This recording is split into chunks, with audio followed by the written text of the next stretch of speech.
Chapter 15 is on regulation of gene expression. Basically, how do genes get turned on and off?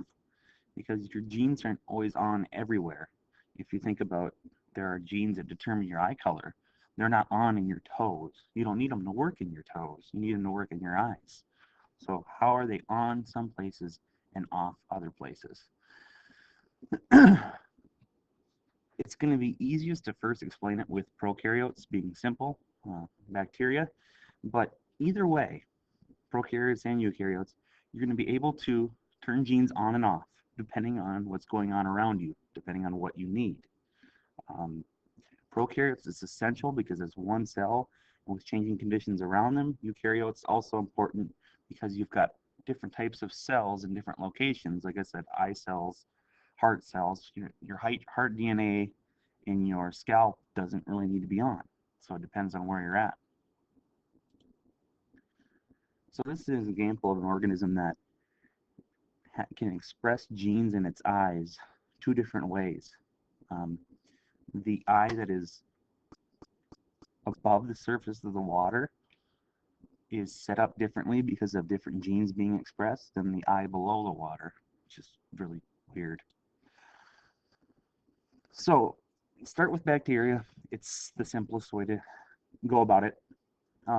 If you are a bacteria that can respond to your environment, you're going to do well.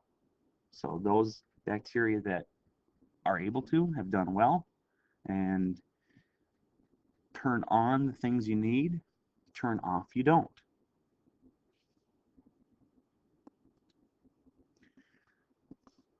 The first example we're going to use is bacteria using the genes to make tryptophan. Tryptophan is an amino acid that they need to make up proteins. And sometimes they can get it from their environment, sometimes they can't. There are 5 genes. 2 of those genes turn on this enzyme, 1 turns on this one, 2 turns on that one. When these 3 enzymes are turned on, it allows the bacteria to put stuff together or to take their nutrition and turn it into tryptophan that they need. So if you need tryptophan, this has to be turned on. If you don't, it's got to be turned off. What an operon is all of those genes that need to be turned on. So we've got 1, 2, 3, 4, 5 genes. All 5 of them need to be turned on. So not only those 5 genes, but the switches that turn them on and off are what are called operons. The operator, you can think of that as the on switch. The operon is everything, includes the switch, the promoter, which is going to be where the reaction starts, and the genes that need to be turned on and off. The off switch, if it has an off switch, would be a repressor. I think repress is to push something down, to slow something down. It slows down that gene or turns off that gene. If it has that off switch is controlled by a regulatory gene. Sometimes there's 2 off switches. Think of repressor as an off switch. Co-repressor is also being an off switch with it.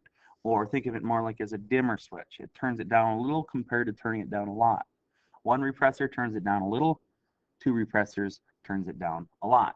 So we're going to use the tryptophan example for E. coli to see how does this work. So because tryptophan is needed, the default setting is on. Tryptophan production is on so that the bacteria can make its own tryptophan. However, if you eat a bunch of turkey at Thanksgiving or something and E. coli in your gut are provided with a lot of tryptophan, they don't need to be making it. So then they needed to turn the gene off. So when tryptophan is present, it binds to that repressor protein, the off switch, turns off that stretch of genes. The only time that off switch is turned off is when there's tryptophan there. So if the stuff's there that you're making, if there's plenty of it there, that's the signal to turn it off. You don't need to make more.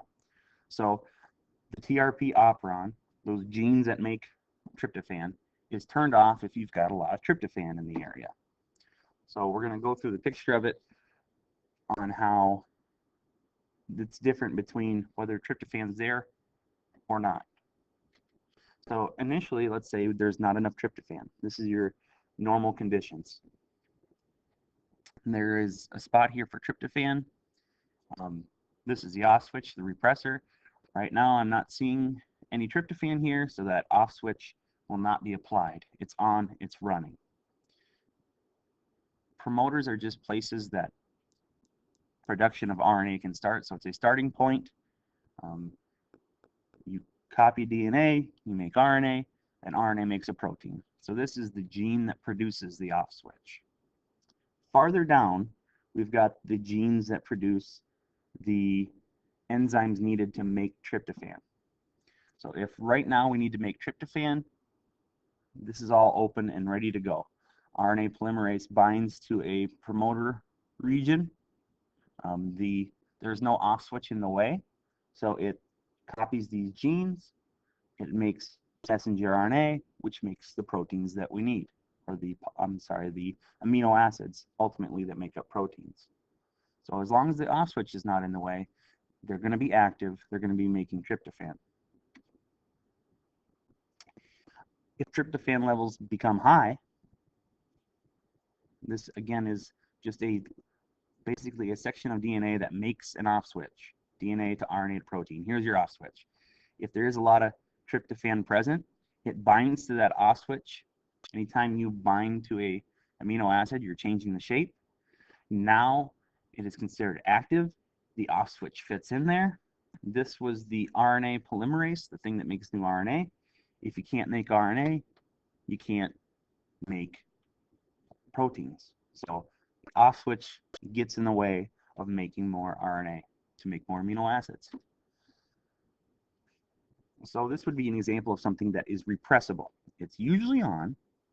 However, if there is a repressor or an off switch there, it's going to turn it off. So tryptophan, TRP operon, is repressible. The opposite is inducible, where it's usually off, but something in the environment turns it on. So an inducer, to induce is to get something to go. So an inducer would get in the way of that and turn it on. So to go through an example of this would be how the bacteria uses lactose. Lactose is a sugar that it needs to break down for food. Before we're talking about building up a protein, now we're talking about breaking down a carbohydrate. If there's no lactose to break down, you don't need to be releasing the enzymes that help break it down. And there'll be other situations with other sugars, but for now, we'll say normally it's off unless there's lactose present, then that's going to turn it on to make RNA, to make the amino acids, to put together to make a protein or an enzyme to break that lactose down. So an inducer is what starts it. It's what's going to provide part of the signal to turn it on. So the inducer, or the chemical that's going to help turn this on, is allolactose. When lactose comes in the cell, it is what is present. That's going to help turn it on. So inducible. Inducible would be enzymes that are going to be turned on, or they're enzymes that need to be turned on. The ones that we went before are repressible. They're ones that needed to be turned off. I'm guessing this video still won't work. Nope. QuickTime not available. Thanks, guys. You're wonderful. Okay, different situation now. Looks similar, but it's different. We're going to look at the lac operon. It's going to be 3 genes that produce 3 different enzymes that help break down lactose. Initially, or the normal condition, is going to be off. So we're going to start with it off and then go to how it's turned on. So normal position, off. There's a regulatory gene that makes RNA, that makes the protein, essentially the off switch. And it has its shape already in the off position. So with nothing bound to it, it's essentially in the off position. So it sticks there in what's called the operator. If that is there as an off switch, this cannot copy any RNA. It can't express any genes. When there is lactose present, you're going to have an inducer, something that's going to bind to that protein, that off switch, so that it no longer fits. It makes it so that the off switch cannot bind. Then you're going to start doing transcription, where RNA polymerase is going to copy the DNA sections, making that messenger RNA. Then you're going to have translation. That messenger RNA is going to get translated in the ribosomes to amino acids. In this case, amino acids making up enzymes for breaking down lactose that is now present. So remember, catabolic is building up. Inducible enzymes usually function in catabolic pathways. So that was a building up, like when they were building up tryptophan. When tryptophan was present, it turned that off. Repressible or anabolic, breaking down. So when there is a lot of lactose, those get turned off. So different situations for different types of metabolism, metabolic activities. Positive gene regulation is kind of like having two switches, or a switch and a control. So when E. coli is in its environment, if it has glucose and lactose, it will use glucose first because it's easy. You don't have to break it down. If those glucose levels go down, there's going to be another molecule present, cyclic AMP. So there is a protein that receives that, cyclic AMP receptor protein. That's going to activate transcription that is going to now go after that lactose, to break down lactose for energy. So when glucose is low, you have a lot of this cyclic AMP. It binds onto a protein. That protein is going to sort of turn up the amount of lactose that is getting broke down. Accelerating transcription, making it so that we're producing those breaking down proteins faster. So glucose levels are high, then there's not going to be much of that cyclic AMP. That's going to detach, and now it's going to slow it down. Even if there's lactose there, it'll help with the picture. So two situations where there's lactose but very little glucose, and where there's lactose and glucose. So first situation, we've got lactose present, glucose is scarce. If there's not much glucose around, there's a molecule called cyclic AMP there's a lot of.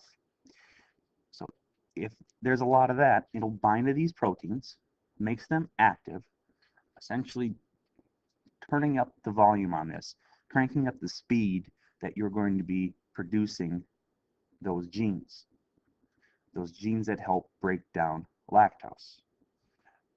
If there's lactose present, then the off switch has been pulled off anyway. Lactose is present, off switch is off, so it can break down lactose, but there's plenty of glucose. If there's plenty of glucose, there's not much of this cyclic AMP, which means this protein that is basically a speeding up protein is not going to be there.